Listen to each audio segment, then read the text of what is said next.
Yeah, down there, because there's a dead white pine right in the middle of them. And he said he's in there, so that's where he's bedded, right down there. So we're a little high. We're a little high. Just be aware that that's where he's at. Pine tree down there. The wood one? Yeah, that looks like a Christmas tree in a little meadow by itself.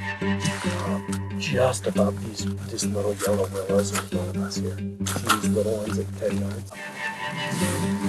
Now I'm gonna start calling and try and get him just to stand up. So.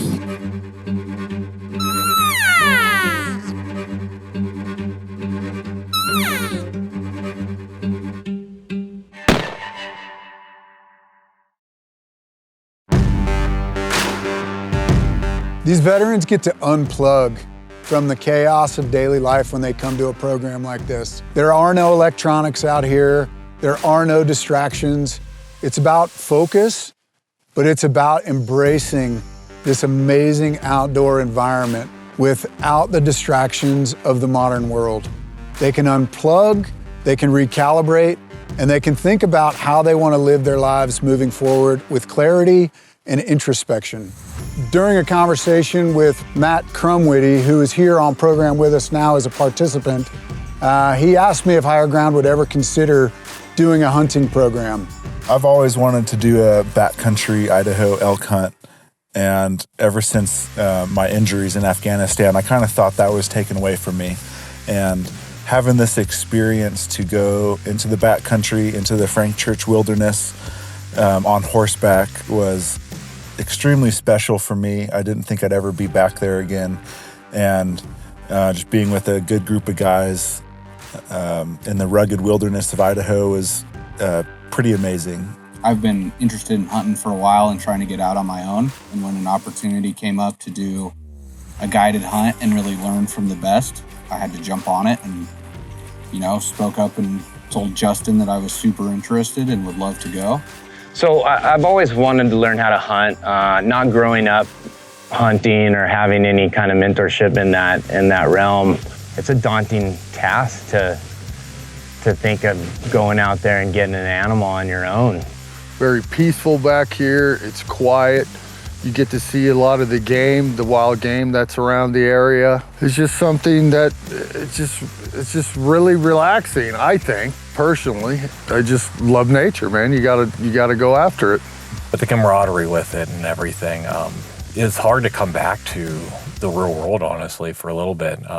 Everything's just kind of slower and more focused, and I actually enjoyed the hell out of it. And I think it was just a cool opportunity to be with other alike veterans who are interested in the same thing. It's definitely also, hunting is a hard sport to get into if you have no experience or you don't have someone showing you the ropes. So Higher Ground really facilitated us gaining a skill set to then do it on our own.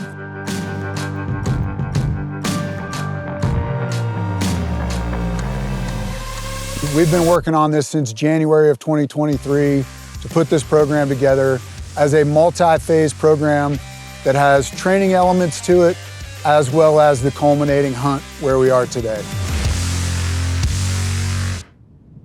There's a left to right wind right now. Impact, center target. That a boy. Nice shot.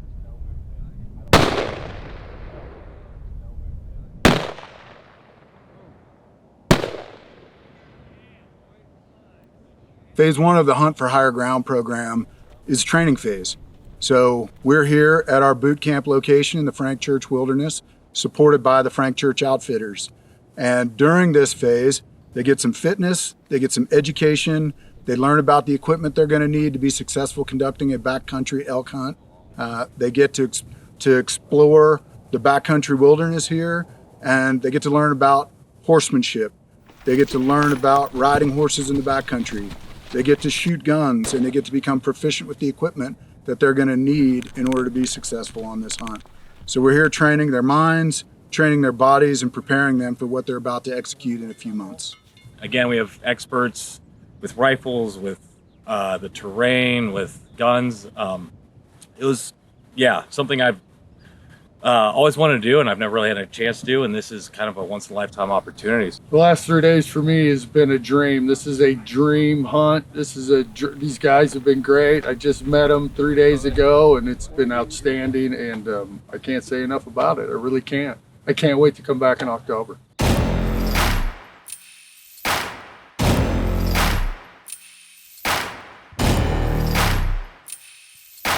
Right off the bat, I mean, day one when the guys got back, they were at Benji's shop here, working out together, sort of, you know, shooting rifles together in their off time, holding each other accountable, getting excited, going over gear with each other. And so that was one of the major takeaways.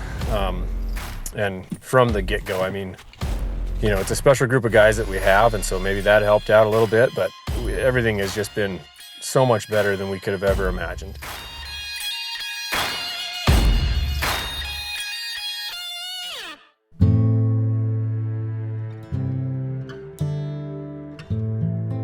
We're day one, climbing the mountain, doing the work.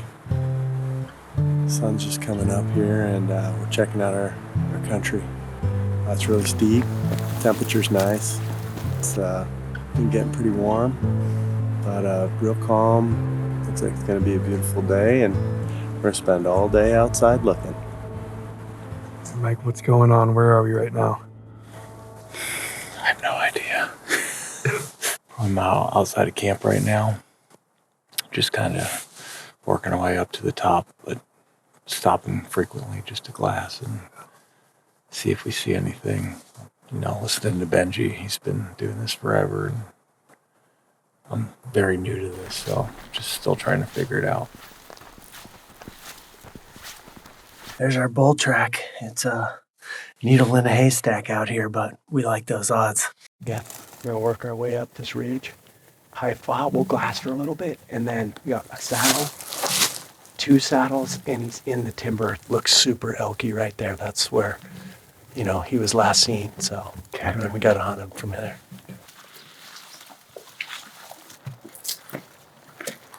All right, so we're in the game here. Like, we're within 600-800 yards of an elk. We're on top of a mountain in the middle of nowhere. Yeah, you kidding there? And we might sleep up here if I have my way. I'd rather camp under a tree than walk all the way back down. Hope you brought long underwear. Yeah, I didn't. You two can snuggle. I got my puffy pants. Oh, you did? Smart, dude. Awesome, man. Here we go.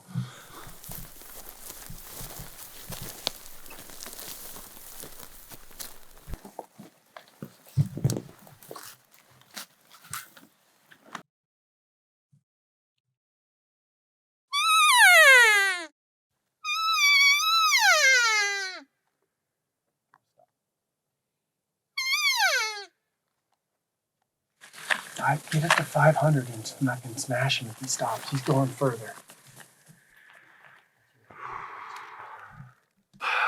Elk was about 400 yards away and came out, and he kept moving. And when he did stop a little bit, it wasn't very long. Didn't have enough time to set my dope and make a decent shot. He just kept going and rolled right over the top, and that was it. Trying is like effort-wise and putting in a hard day, but like we don't try shots. You try shots at the range. Here you make shots or you don't take them. So there's no loss in not taking that shot. It wasn't set up. He was moving. You never got dialed. You never got settled. It just never worked out. It's all right. We go another day. We didn't wound an animal, and we clear mines, and we don't have to go look for wounded shit tonight. So.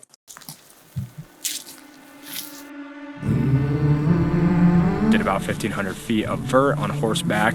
Got up here, we started glassing down into this drainage here. Didn't have any luck, and then kind of out of nowhere, we had been here maybe 30 minutes, and the ground just started vibrating. And we looked up, and there's a buck standing about from me to you, away from us, and then as soon as we all seen each other, he just booked it out of there, and everybody was standing there pretty much with their pants down, didn't have a gun in their hands, and we were all staring at each other like, I can't believe that just happened. Hunter and I, we started tracking it, probably about 1.5 miles or so, and we just looked down into this basin. Yeah, we just got lucky. We saw him at about 650 yards, set up for a pretty good shot. And yeah, took him down from there, shooting down on top of him. We proceeded to then hike down, gutted him out, headed back to camp, grabbing our packs and whatnot, and we're gonna go quarter him out. We were walking down to pack out Michael's buck that he had shot. And as we were making our way down towards that animal, we stumbled upon a bull elk. And I just remember Hunter, the guide, turned back at us with his big eyes and said, "Grab your rifle, there's a bull right there." And we got up, got set up and took a shot. And that's something I don't think I'll ever forget. Just the look on his face, the excitement of like, there's a bull right there, get your stuff, let's get it done. It was really cool. And I think the struggle of packed out a bull elk between 3 of us, and we probably went down like, what, 1,500 feet in vert through the gut of one of these drainages, and it was just really thick timber. Huge challenge. Yeah. Yeah. Definitely like pushed us to the limit. We were cussing and yelling at each other and yelling at the rocks and at the trees and falling all over the place. Yeah, but we got through it and we fell to the ground. But we're just stoked to be done with that pack out. Yeah.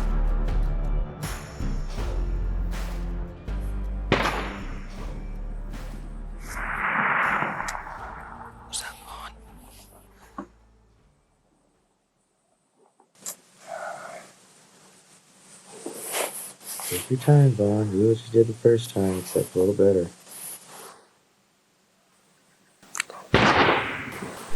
There it is. Oh, yeah! Dude, that's him. He's a tank. So our fearless leader, Vaughn, over there on the other ridge, just shot a monster bull. So the boys are pretty pumped. It's been a good day so far.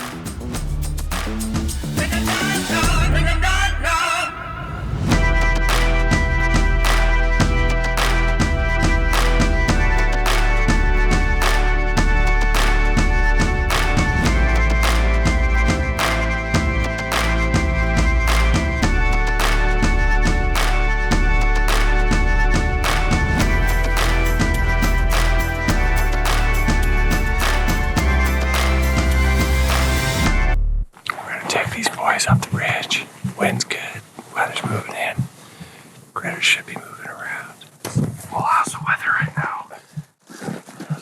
I don't know. I was sweating about 5 minutes ago and now it's snowing. I'm just gonna do whatever the opposite of clothing I got on, so we'll make it work. Saw one bull over here. Kind of cruised down. We didn't get a shot on him. These guys worked their way over. We didn't get a shot on him, and we thought maybe today was a good day to come over here, but the weather didn't think that, so.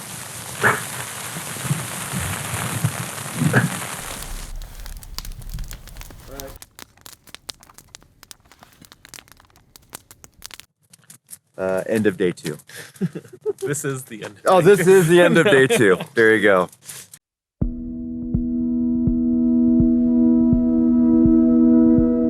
Got some elk spotted. It's day 3.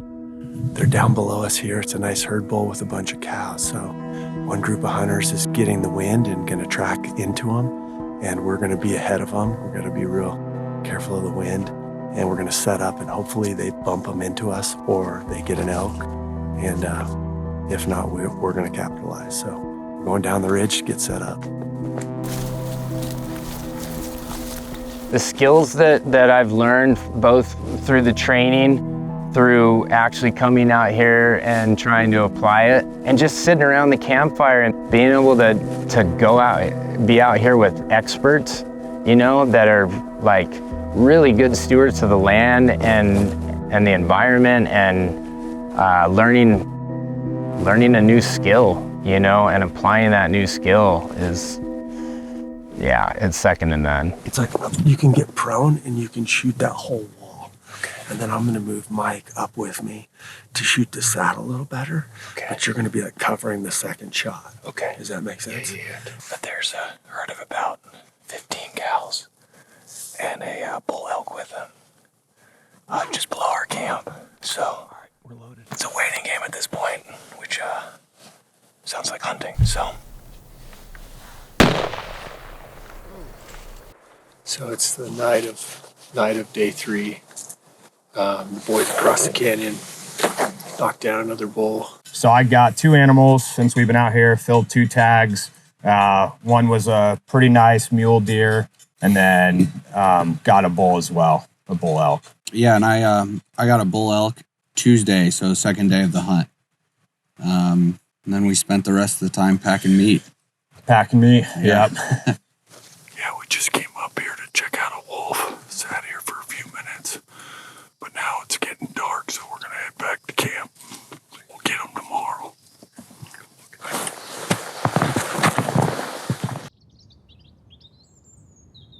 We just rolled up for the final day. It's beautiful, sunny, freezing cold. Just did 2,000 vert, and everyone's stoked to go. We just hammered it out. We're sitting where we know there's some elk. We just gotta locate them and put the slip on them and get some guys on the gun. So hopefully we're packing some meat here later today. I mean, anytime you're in nature, it's just different, especially if you're not used to it or you're kind of working all the time or in a city. But being out here, and we are the only humans that are out here, which is kind of cool. It's kind of nice. All your problems kind of get put into perspective a bit, and it's been a good few days. It's very good for the soul. Well, that's 5 days with our team. We had an awesome day. We saw bulls. We saw some deer, a couple bucks, even saw a wolf 2 ridges away. So nothing to complain about. You know, stoked to be out here. It's warmer than any day we've had except for the day in. So everyone's been super stoked on that. And I mean, living in this high country for a week is just awesome. So no regrets. And I think we'll get back out here again soon and keep trying to get some tags filled so these guys have some food this winter.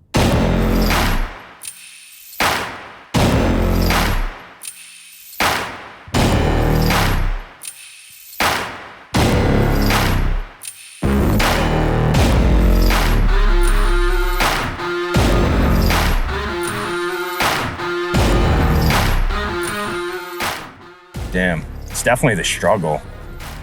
Like, I think being with the boys out here and like being in the thick of it with 80 pounds on your back and just struggling for hours on end. Yeah, I think you really get to know each other when you're out doing something really shitty together. And you become closer through that difficult time.